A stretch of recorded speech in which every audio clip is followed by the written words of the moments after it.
If there's still devotees who aren't able to fit into the temple room, I think they're able to hook up the TV screen downstairs. So you can actually, those who can't fit, but those who can, please come forward and make room for as many as possible. but that's an option that you can also hear and listen to the lecture downstairs to the television screen.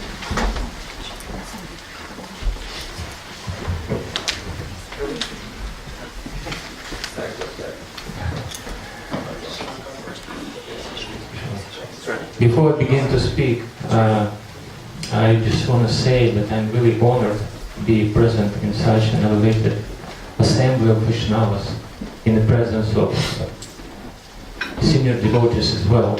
So before I say anything on trying to say anything on transcendental topic, I would like to ask for the blessings to do so. Hare Krishna.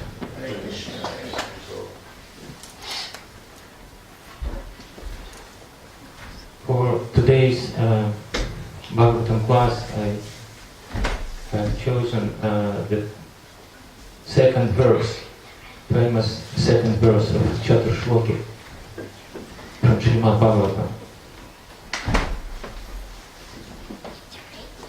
which been a big inspiration for me for a long time. So, how do you chant word by word translation of Sanskrit or?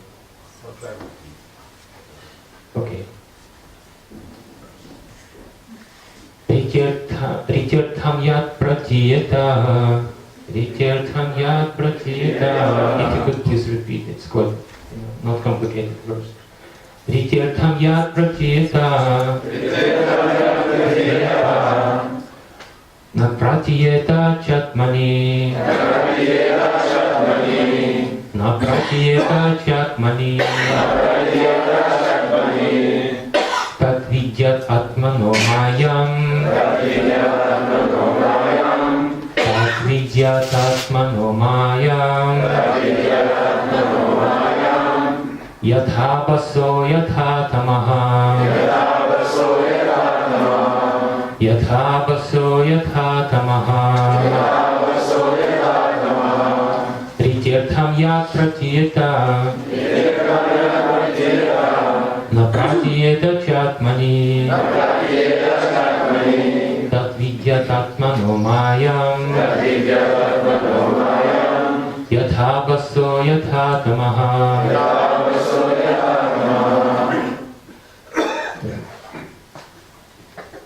Translation word by word. Rite, without. Artham, value. Yat, that which. Pratiyata, appears to be. Na, not. Pratiyata, appears to be. Cha, and. Atmani, in creation to me. In relation to me. Tat, that. Vidyat, you must know. Atmanaha, my. Mayam, illusory energy. Yatha, just as. Abhasaha, the reflection. Yatha, as. Tamaha, the darkness. Translation of His Divine Grace, Bhaktivedanta Swami Srila Prabhupada. O Brahma, whatever appears to be of any value, if it is without relation to me, has no reality. Know it as my illusory energy, that reflection which appears to be in darkness. Purport of Srila Prabhupada. In the previous verse, it has already been concluded that in any stage of the cosmic manifestation, its appearance, its sustenance, its growth, its interactions of different energies, its deterioration and its disappearance, all has its basic relation with the existence of the personality of man. And as such, whenever there is forgetfulness of this prime relation with the Lord, and whenever things are accepted as real without being related to the Lord, that conception is called the product of the illusory energy of the Lord. Because nothing can exist without the Lord, it should be known that the illusory energy is also an energy of the Lord. The right conclusion of dovetailing everything in relation with the Lord is called Yoga Maya, or the energy of union. And the wrong conception of detaching a thing from its relationship with the Lord is called the Lord's Daivi Maya, or Mahamaya. Both the Mayas also have connection with the Lord, because nothing can exist without being related to Him. As such, the wrong conception of detaching relationships from the Lord is not false, but illusory. Misconceiving one thing for another thing is called illusion. For example, accepting a rope as a snake is illusion, but the rope is not false. The rope, as it exists in the front of the illusion person, is not at all false, but the acceptance is illusory. Therefore, the wrong conception of accepting this material manifestation as being divorced from the energy of the Lord is illusion. But it is not false. And this illusory conception is called the reflection of the reality in the darkness of ignorance. Anything that appears as apparently not being produced out, not being, quote, produced out of my energy, unquote, is called Maya. The conception that the living entity is formless, or that the Supreme Lord is formless, is also illusion. In the Bhagavad Gita 2.12, it was said by the Lord in the midst of the battlefield that the warriors standing in front of Arjuna, Arjuna himself, and even the Lord had all existed before. They were existing on the battlefield of Kurukshetra, and they would all continue to be individual personalities in the future also, even after the annihilation of the present body, and even after being liberated from the bondage of material existence. In all circumstances, the Lord and the living entities are individual personalities, and the personal features of both the Lord and living beings are never abolished. Only the influence of the illusory energy, the reflection of light and darkness, can, by the mercy of the Lord, be removed. In the material world, the light of the sun is also not independent, nor is that of the moon. The real source of light is the Brahmajyoti, which diffuses light from the transcendental body of the Lord. And the same light is reflected in the varieties of light: the light of sun, the light of moon, the light of fire, or the light of electricity. So the identity of the self as being unconnected with the Supreme Self, the Lord, is also illusion. That the false claim, I am the Supreme, is the last illusory snare of the same Maya, of the external energy of the Lord. The Vedanta Sutra, in the very beginning, affirms that everything is born from the Supreme, and thus, as explained in the previous verse, all individual living entities are born from the energy of the Supreme Living Being, the personality of Godhead. Brahma himself was born from the energy of the Lord, and all other living entities are born from the energy of the Lord, through the agency of Brahma. None of them has any existence without being dovetailed with the Supreme Lord.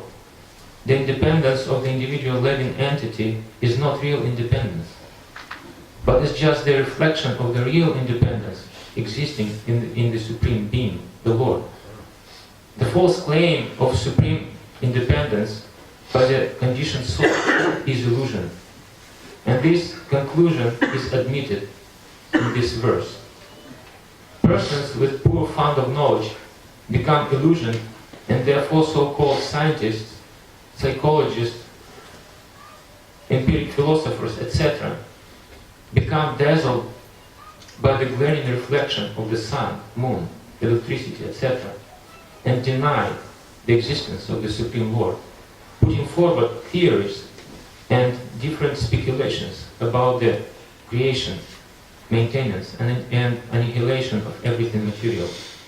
The medical practitioner may deny the existence of the soul in the philosophical bodily construction of an individual person, but he cannot give life to a dead body, even though all the mechanisms of the body exist even after death. The psychologist makes a serious study of the psychological condition of the brain, as if the construction of the cerebral lamp were the machine of the functioning mind. But in the dead body, the psychologist cannot bring back the function of the mind. These scientific studies of the cosmic manifestation of the bodily construction, independent of the Supreme Lord, are different reflective intellectual gymnastics only. But at the end, they are all illusion and nothing more. All such advancement of science and knowledge in the present context of material civilization is but an action of the covering influence of the illusory energy. It is a very long purport, so we'll just read first part. This was the first part, and we'll try to discuss whatever spoken about here. So this Chatur Shloki, it's 4 verses. Krishna tells to Lord Brahma in the beginning of creation. They're considered to be original Bhagavatam. All other verses in the Bhagavatam are expansion of this original 4 verses. So all this transcendental knowledge is concentrated in these 4 verses. And every word and every sentence in this description has very, very deep meaning.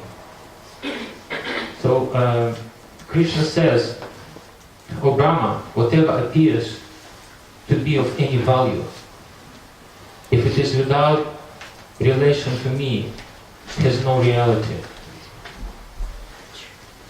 So whatever, this is interesting thing how it is described here. You know, it doesn't say everything or all that we can perceive. It's explained like on a more personal level that everything we can perceive has any value. So anything we experience emotions toward that seems to, for us, has some value.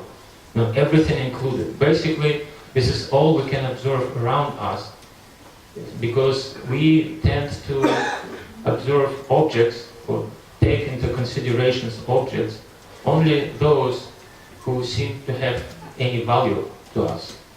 Other things we tend to not notice, or they just pass by, we don't make any note of it. So whatever has value or emotional value to us, that's what is, quite deep in our heart, so we can relate to, and that's what is meant here in this verse, that if it is without relation to me, has no reality. Basically, previous verse of this Chatur Shloki explains that everything on every stage of creation, any manifestation comes from the Lord. And originally, everything, whatever we can observe, all environments we can be situated in, produced by energies of the Lord. So by default, everything is already connected with the Lord. And the thing is about illusion, that it is not an external thing that somehow deviates us from the path of devotion or self-realization. This is an internal thing. That's what happens in our consciousness. Because outside the world is already Krishna's energy. It's already connected to the Lord. His energies, his personal qualities, which appear through different forms of this world.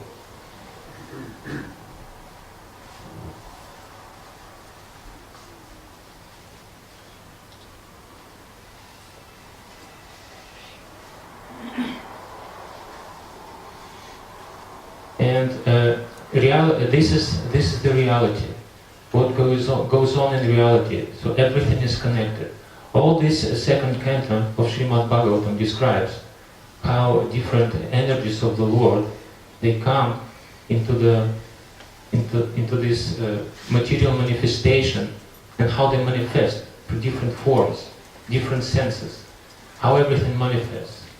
So whatever is here manifests by the grace of the Lord. And this is the reality. So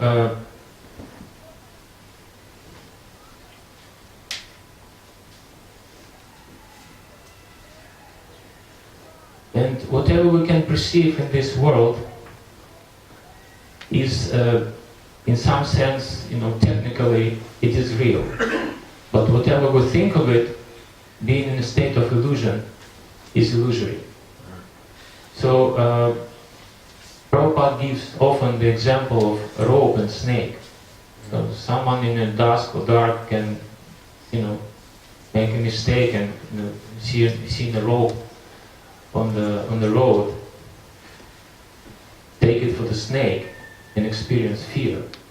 Or someone can take a snake as a rope and get into the trouble. So the problem is not in the reality. Problem is in our perception of the reality. Another thing, another example Prabhupada very often gives is that someone in the dream, he dreams about Golden Mountain. Golden Mountain. So because in a not dreaming state, we have experienced there is a concept of mountains, and there is a concept of gold. So, but somehow, projected onto our desires, our state of consciousness, we can dream of, Golden Mountain, though in reality it doesn't exist. So, we see things in this world which are real. But what we think of them and how we put this together in our consciousness, that is affected by illusion. And this illusion is such that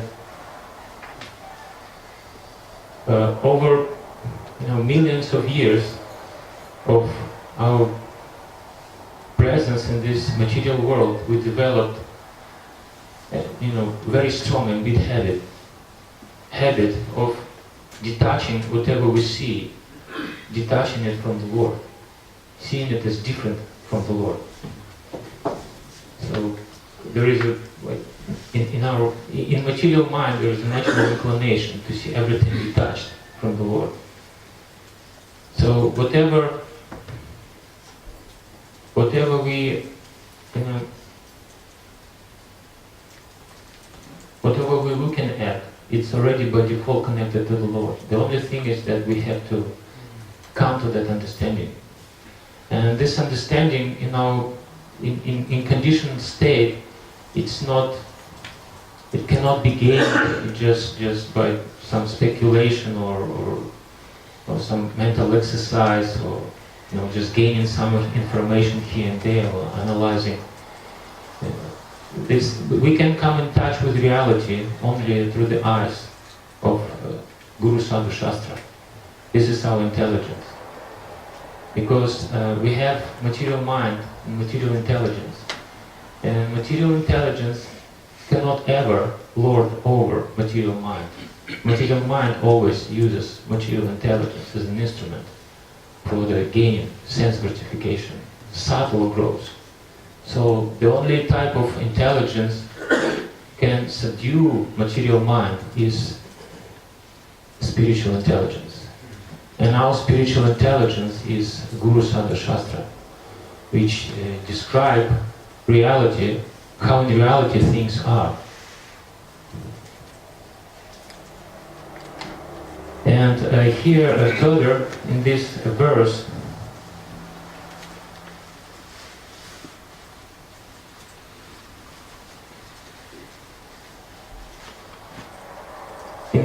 it's stated that know it as my illusory energy, that reflection which appears to be in darkness. Definition of any illusion is that it is taken for granted that there is a reality.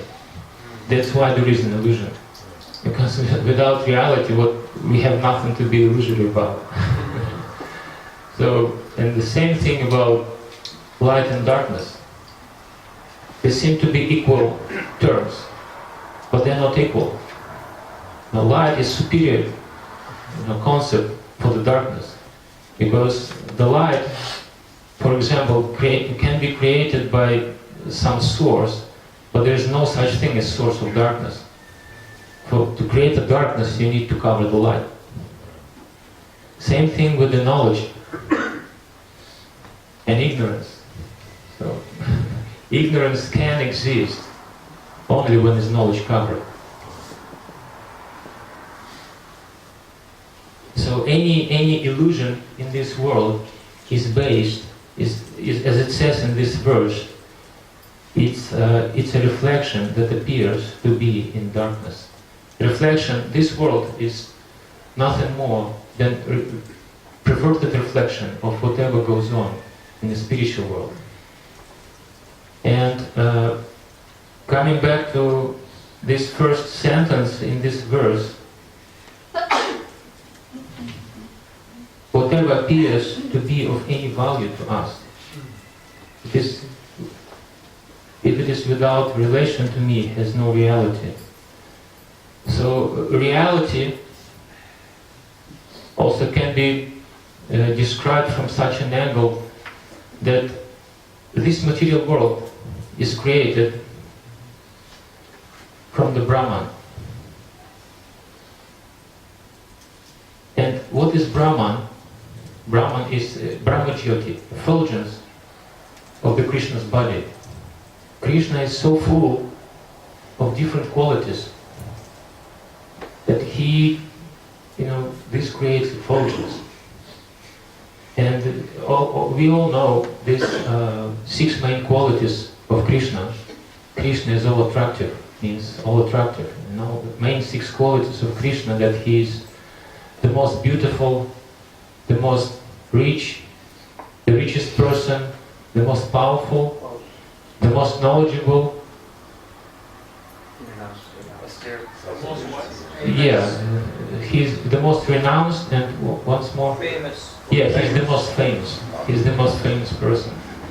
No one can surpass him in these qualities as well of others. These are just main qualities, and in general there are unlimited qualities. And he possesses those qualities in the biggest, at most. At most, yes, Ananta. At most. So all of those qualities, they emanate from him, and through the Brahmajyoti, they come to the material world. And those qualities appear through different forms of this world to us. That's why we experience, we sense, we feel that something has any value. Because we value things, or whatever is there, because of the qualities this thing possesses. So for example, like this roof, or the wall. We look at it, we notice it, because we value it. And why we value, there are some qualities of that, wall, or roof, or anything we take, iPhone, car, house, anything. We value those things just because of particular qualities is valuable to us. Like roof, it protects us from the sun, from the rain, from the cold outside. So this ability to give shelter, the original source of this ability to give shelter, who can really give the shelter the most, is Supreme Personality of Godhead, Krishna. So, and these qualities, like this, they come through the different forms of this world. And basically, as the soul, we come in contact with those qualities. We don't come in contact directly with the inferior energy, because jiva and inferior energy are so much different in nature. Just in principle, it is not really possible to come in contact, with external energy, with inferior energy. So we come in contact with those qualities of Brahmajyoti, of Krishna. We go through Brahmajyoti, and which appear through the different forms in this world. So, and all those qualities, whatever we seek in life, whatever we after, or material soul, jivas in material condition, and we after so many things, in this life. But actually, all of those things which attract us, they, in reality, they're just different qualities of Krishna. So that's why statements being made that, actually any soul in this world looks nothing else but Krishna, for nothing else but Krishna, in different manifestations. Whether Jiva understands it or not, but in different and in fact, this last verse of Chaturshloki, it also describes that there is everybody searching for self-realization through different forms of karma yoga, jnana, anything we do. Actually, we are trying by the nature, because Jiva has such another nature. By nature, we are looking for Krishna, for those qualities. And also, Srila Prabhupada mentions in the purport about this verse from Bhagavad Gita, where Krishna tells to Arjuna that there was never time that when I did not exist, you did not exist, or all those kings did not exist. So, one of the main manifestations of illusion in this world is that Jiva, being in this material body, thinks that it will go forever. It will go forever. This is the story of Maharaj Yudhishthira in Mahabharata, when they were in exile in the forest, Pandavas, and at some point of time they got very thirsty and they were looking for water. And Yudhishthira Maharaj, he sent first Nakula to fetch some water from the nearby lake. And when Nakula went to that lake, the voice came out of the lake and it said, "You cannot take this water unless you answer my questions." And being a very powerful kshatriyas, Nakula wasn't really inclined to pay much attention to that voice. So he just drank the water and fell dead. And probably everybody knows the story anyway. And the same happened with other brothers, except Yudhishthira. So when Yudhishthira came, and he saw all the brothers laying dead on the bank of that lake, he was very, very upset, and he heard the same voice. And being very wise, he ascertained the situation, and he decided to answer those questions. And this voice, actually, it was Yamaraj. in the lake. He was testing his son, Yudhishthira. And one of those questions in their conversation, it was, Yamaraj asked, what is the most amazing thing in this world? And reply of Maharaj Yudhishthira was that the most amazing thing is in this world. Everybody can see death every minute, every day. All of the relatives, all of the people are dying, but still everybody tends to act and think in such a way that it's never going to happen to me. It's never going. This is the most. Yudhishthira Maharaj he told us this is the most amazing thing in this world. So whatever happens around us, whatever we observe, still we tend to think that it never happened to us. It's not going to happen to us. This is an illusion, of course, because this material body, if it was born at some point of time, it is already predestined when it's going to be finished. So this is natural flow of whatever goes on in material world. This is natural flow of things. But Jiva, being Sachitananda by nature, and at the same time, as we said, illusion, when we put together things the wrong way, in the perspective, I'm controlling and enjoyer, that being Sachitananda and at the same time identifying with the body, and when we put it together, that's what we get. We have this experience of everybody dying, and at the same time we think in illusion. This is an illusion. We think it's never going to happen to us. So any illusion is based on reality. Why Jiva thinks this way? Because it's Sachitananda. It is natural in the nature of the Jiva, eternal life. There is no death. But when it comes to the identification with this material body, then it gives the problem. Then it gives problem. Because it's not connected to reality. Whatever is imperfect we have here, it's just due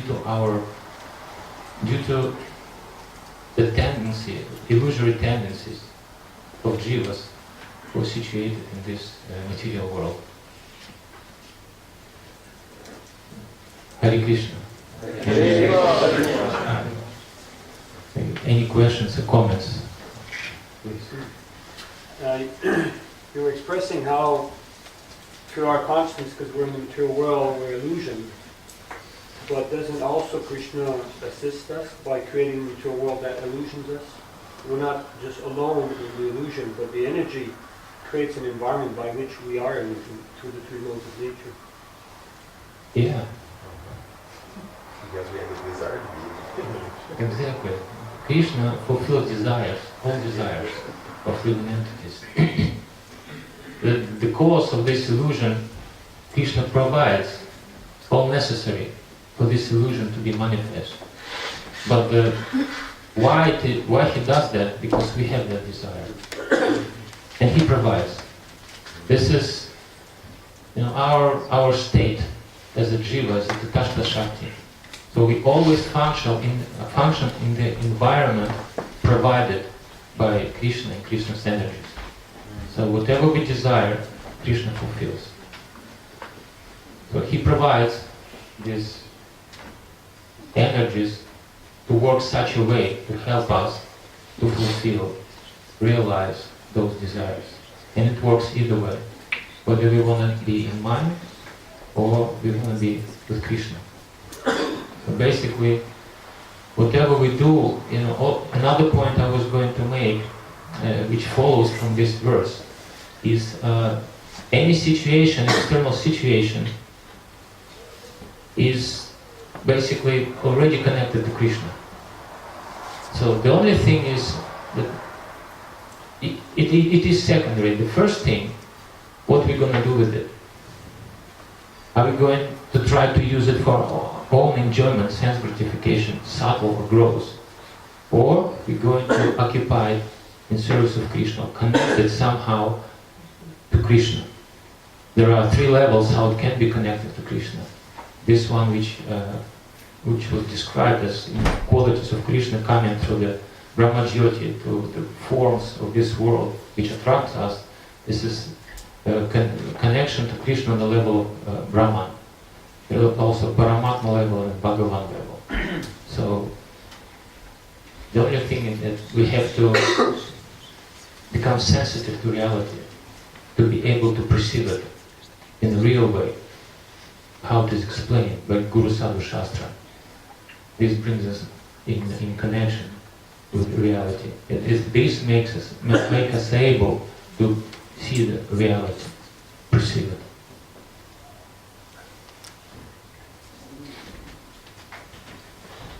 Well, thank you very much. This was a very nice analysis of this amazing verse. Such an essential truth. Just like Brahma, he had such mercy from Krishna that he was given so much realization, understanding, perfect buddhi, to know everything as it is. And so it's Brahma's essential statement coming here in that verse. And it's nicely described by Prabhupada in his purport. Prabhupada extracts so much significance and practical application of this essential truth. In fact, it reminded me how actually life is so subjective, and that's what you nicely described, that the illusion is not outside, it's within. And because we want to forget Krishna, Krishna makes all arrangements that allow us to forget him. Everything can be an illusion in this world, but everything can be something to serve him and glorify him also. It's amazing. Just like once Prabhupada was walking at the beginning, when he had just started ISKCON, and he started his morning walks after having a heart attack. And the doctor said, the old man prays too much, so yes. Prabhupada said, yes, he was right, and I have to do more exercise. So he was taking morning walks, and he was going down the Bowery, or anyway, maybe not the Bowery, but no, 22nd Avenue, there's other neighborhoods that are pretty dirty and dismal. It's not so nice. And so Prabhupada was walking along with a couple of disciples, and one disciple said, Prabhupada, it's not nice at all here. We're sorry that we brought you here. It's not nice at all. And Prabhupada said, no, it's Vaikuntha.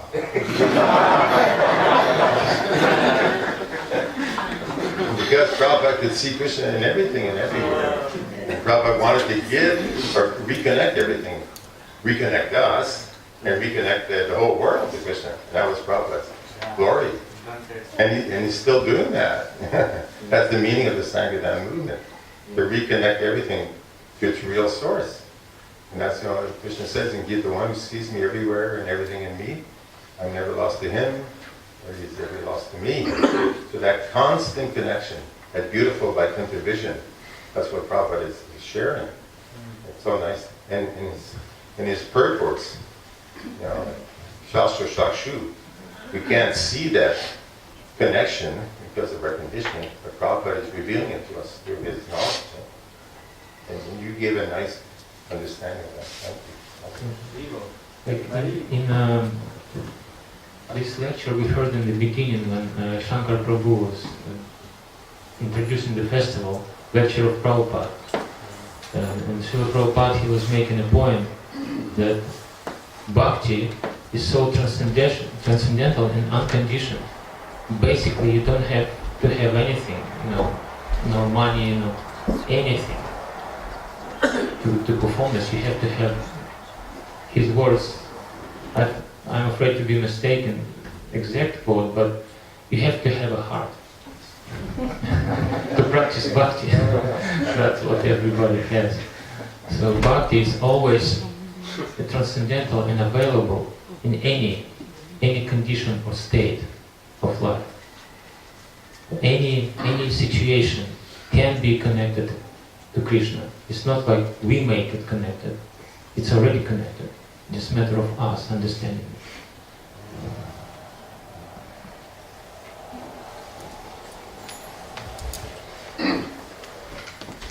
Thank you. That was excellent refresher course.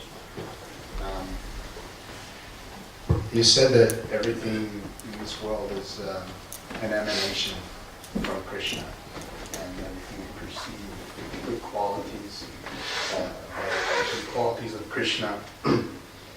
But then what do you make of all this horrible violence that's happening? You know, everything we can perceive is a quality of Krishna, but so many people are murdering innocent people or murdering animals, or so much is going on. How can we see this as a transcendental quality of Krishna?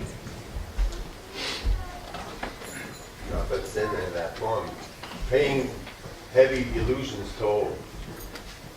There's so much suffering because we're paying for our illusion. We have to suffer because we chose to be in the world. But you know, for the pure devotee, he doesn't suffer, but he has compassion. Prabhupada explained that you have the front side and the back side.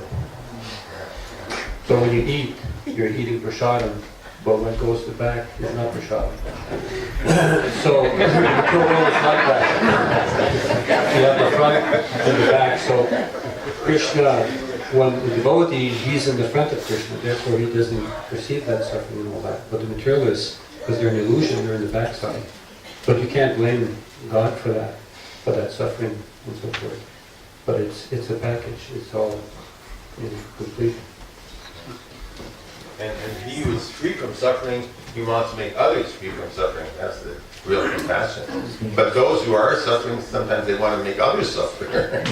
But surely everything we perceive in this world is an emanation from Krishna. And Yes. also the inspiration to eat so much meat is Paramatma telling these people, yes, you need this, you want this. It's actually being revealed in their heart. No, it's the absence of, Yeah, but it's the absence of life. But that's their desire, so... I'm wondering what you think, because you said so nicely. Yeah, this was in the beginning of the discussion. It was stated that all, if we paraphrase it, all ugly things in this world created by our illusion. There are real things, but we put them together in the wrong way because of the desire to get some enjoyment out of it. So that's why all the ugly stuff comes out. And when knowledge is covered, ignorance comes up. Illusion and ignorance. And this violence, Krishna provides facilities for this, but on itself, it is created by illusioned man. This is the result of illusion. And jivas, they want this illusion. But the thing is with illusion, that you want one thing, this like hen. You don't get just half of a hen, which lays eggs, right? There's two parts of a hen. It's out, you want one thing, this whole, bunch of stuff comes along with it. And if you really want it, you have to accept the rest of the things which comes with it. So this is if Jiva wants to enjoy separately of Krishna, then a whole bunch of things follow this because of the nature of Jiva, nature of this world, nature of the Supreme. So all these things created by illusion of man. Because under illusion we put together improperly. Rasa-basa things. Like, whatever is, example can be given. I heard that example. Then when, some violence or rape, some man rape woman, for example. Yeah, there is a concept of conjugal relationship. There's concept of woman, concept of man, because man has this uncontrollable desire and very egoistic desire. He doesn't want to consider anything or anybody. So eager So that's what happens. Because the things put together wrong way, rasabas, then the ugly things comes out. Yes. So only the liberated soul, the pure devotee, is acting in a natural way. Everyone else is unnatural. It's unnatural for the soul to try and enjoy material nature, to exploit material nature, to create so much harm and bad stuff. It's a very unnatural state. The pure devotee is trying to bring people back to their natural condition. Because in a not natural condition, this is the only thing it comes to suffering. Just had one comment in the back. There's one other hand. So after those two questions and answers, we'll probably want to stop. When we're trying to not justify but understand the gross miseries, the ugra karma of the world, one very significant consideration is given in the Srimad Bhagavatam, Anarto Pasamam Sakshat Bhakti Yoga Madhusya. It stated that the material miseries of a living entity are superfluous to him. So that means that whatever, that's Krishna's, we can see Krishna's mercy in there, we can understand Krishna. Because whatever happens, whatever ghastly activities happen, they never actually touch the living entity. He experiences them, but they don't affect him, actually. So they have to take place because there has to be a reaction to what he has done. Otherwise there will be no lesson. If we stay in the mode of goodness and we're all nice to each other, we're never going to be prompted to, come to a Tatu Brahma Jigyasa. Yeah, thank you very much.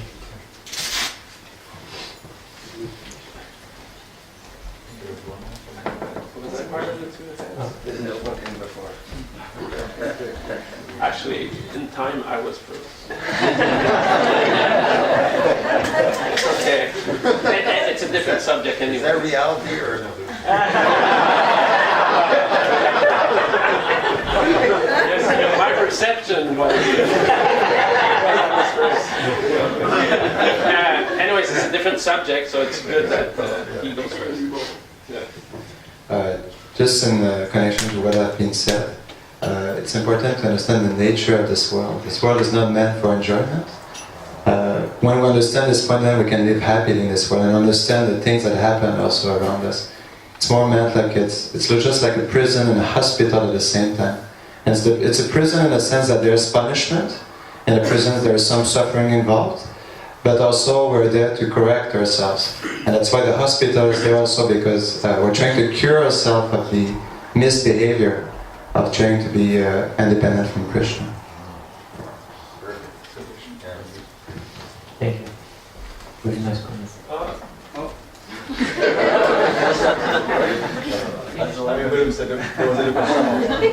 I was part of the two persons. Was I? No? Okay, sorry. Hi, Krishna. I was curious to hear again what are the 4 Shatra Shlokis, and if you could summarize the 4 Shatra Shlokis for us, just like the content quickly. Please. It's four verses. No, the content of them. Yeah. Yeah, 4 verses. They've already compressed so much. To summarize it more, it's quite difficult.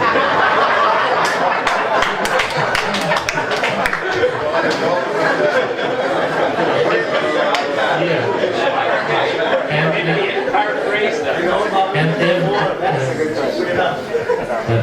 Srila Prabhupada commentaries on every of these verses are very long, because they very much compressed all Srimad Bhagavatam basically. And these verses is from 2nd Canto 9, 33, 34, 35, 36. So, I don't know, I can read them, but... Please. There is time. Okay, perfect. I'll read them on my phone.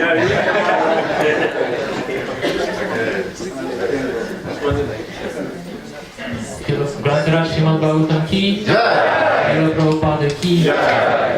His Grace Govinda Das Prabhu ki.